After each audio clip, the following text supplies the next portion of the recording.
Bienvenue à cette session d'actualité sur nos antennes. Mesdames et messieurs, bonsoir. L'ancien président de la République démocratique du Congo, Joseph Kabila Kabange, a été saisi par le président de la Commission électorale nationale indépendante, Denis Kadima Kazadi, dans le cadre des consultations initiées avec les leaders de l'opposition politique.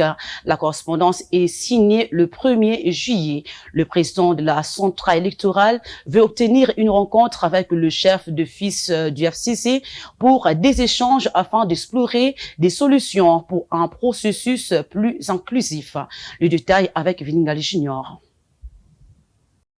L'ancien chef de l'État Joseph Kabila Kabange, autorité morale du Front commun pour le Congo, est invité par le président de la Commission électorale nationale indépendante CENI, Denis Kadima, en vue d'échanger sur le processus électoral en cours. La correspondance est signée le 1er juillet. Kadima veut obtenir une rencontre avec le chef de file du FCC pour des échanges afin d'explorer des solutions pour un processus plus inclusif. À l'occasion de la convocation de l'électorat pour la députation nationale le 25 juin 2023, j'ai annoncé la tenue dans les tout prochains jours des rencontres avec des leaders politiques, particulièrement ceux de l'opposition. Des contacts ont déjà été pris avec d'autres leaders d'opposition. Dans le même but, je viens par la présente solliciter une rencontre avec vous. En cas d'accord de votre part, les lieux et la date de la rencontre seront convenus, a écrit Denis Kadima dans une correspondance dont l'authenticité est confirmée par la cellule des communications de la CENI ce jeudi 6 juillet. Cette invitation, d'après le secrétaire permanent adjoint du PPRD, Ferdinand Kambéré, est une distraction, un vice de procédure. Pour rappel,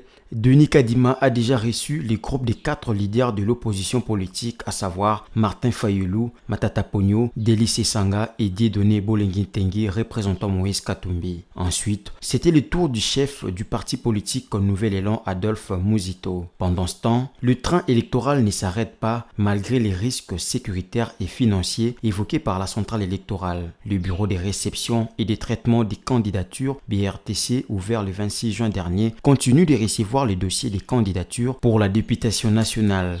Après cette étape, il y aura réception des candidatures des députés provinciaux jusqu'à l'élection présidentielle.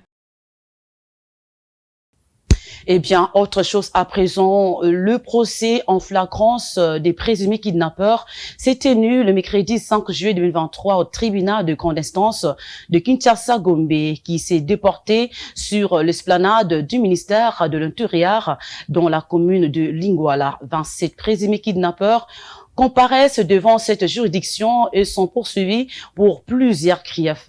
Les avocats de la partie civile disent entendre des sanctions exemplaires contre ces personnes. Le détail dans cet élément.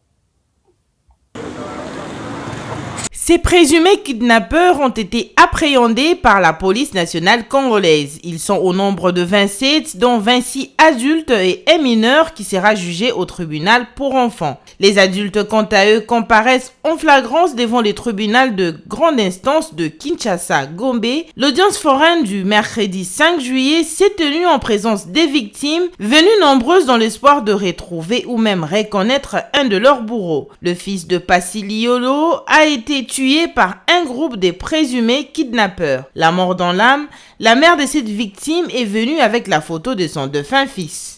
Je suis venue parce que mon fils a été tué. Il a été enlevé vers Beaumarchais, puis entraîné vers Pain-Victoire. Ils l'ont amené jusqu'à Bumbu, c'est là qu'il a été tué. Voici la photo du fils tué. Il s'appelait Njoma Mpoy. C'est sa copine qui était venue le faire sortir pour l'amener vers les criminels, car sa copine est une complice des criminels.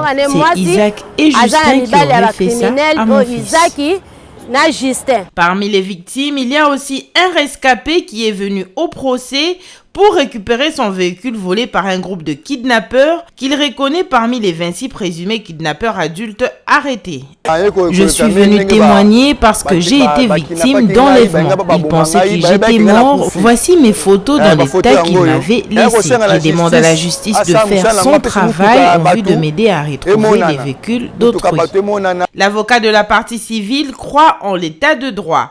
Il s'est réjoui de la tenue de ce procès en flagrance. Pour cet avocat, c'est un procès pédagogique pour éduquer la jeunesse. La population doit se rassurer que la justice fonctionne quand même avec l'impulsion chef de l'État qui a instauré cet état de droit qui hier était encore l'illusion, mais aujourd'hui, c'est la vérité. Vous allez aujourd'hui seulement, même tard de la nuit, suivre la sentence qui sera tombée. Ceux qui seront, je ne dis pas qu'ils seront condamnés parce que je ne suis pas le juge, mais moi en tant qu'avocat de la partie civile, j'ai pris pour qu'ils soient condamnés, pour que ce soit un procès pédagogique pour enseigner ceux qui sont à la cité. Parmi la foule ici présente, il y a aussi des kidnappeurs, il y a aussi des koulouna, il y a aussi des voleurs qui sont venus suivre. C'est bien d'entendre la condamnation, ça peut intimider, ça peut effrayer et peut-être d'ici décembre 2023, on peut vivre en paix. C'est une véritable psychose qui s'est emparée de la ville de Kinshasa ces jours-ci. Prendre place à bord d'un taxi ne s'est fait plus dans l'inquiétude. Les Kinois espèrent que la tenue de ces procès en flagrance va décourager ces malfaiteurs et que les Kinois pourraient se déplacer sans crainte. Le gouvernement congolais, par son ministère de l'Intérieur, procède au bouclage pour inquiéter ces kidnappeurs, sémant terreur au sein de la population. Si on l'en par ailleurs, le procès se poursuit. Entendre le source judiciaire, le verdict est donc attendu ce soir. Bien, autre chose à présent. L'examen de la motion de censure contre le président de l'Assemblée provinciale de Kinshasa, initialement prévu pour le mercredi 5 juillet 2023, a été reporté à 48 heures. Mise en cause, Godin Poyi ne s'est pas présenté au siège de l'organe délibérant où les députés provinciaux l'attendaient. Ce délai lui a été accordé pour qu'il vienne présenter ses moyens de défense. Suivez. Les députés provinciaux attendaient Godin Poyi de pied ferme, mais celui-ci a brillé par son absence. Il ne s'est pas présenté au siège de l'organe délibérant comme cela a été prévu. L'Assemblée provinciale est en session extraordinaire avec un seul point à l'ordre du jour, la déchéance du président de l'Assemblée provinciale de Kinshasa, Godefroid Mpoyi Kadima. Après lecture des différentes correspondances échangées entre le bureau et les présidents suspendus, suivi des débats, la plénière a décidé d'accorder une fois de plus 48 heures à l'honorable Godin Poyi pour qu'il vienne présenter ses moyens de défense. Cette plénière, qui semble être celle de la dernière chance, aura lieu le vendredi 7 juillet 2023. Il s'agit d'écrire à l'honorable Godin Poyi, l'invitant pour une dernière fois.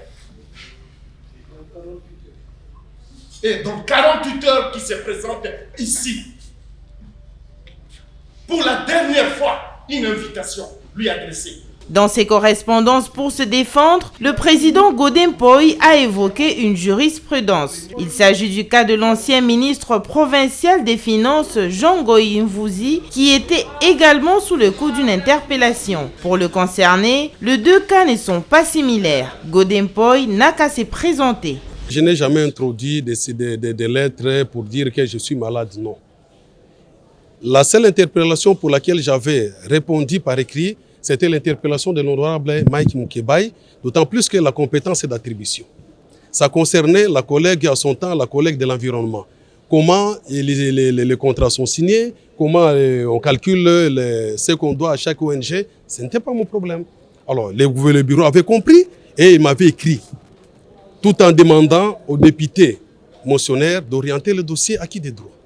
Donc il n'y a pas de jurisprudence pour laquelle le président devrait évoquer. La plénière de ce vendredi sera donc une plénière de tous les enjeux pour Godin Poyi qui joue gros. En cas de déchéance, il redeviendra un député provincial. Voilà ce qui marque la fin de ce bulletin d'information, mesdames et messieurs. Merci d'avoir suivi. Bonne suite du programme sur nos antennes.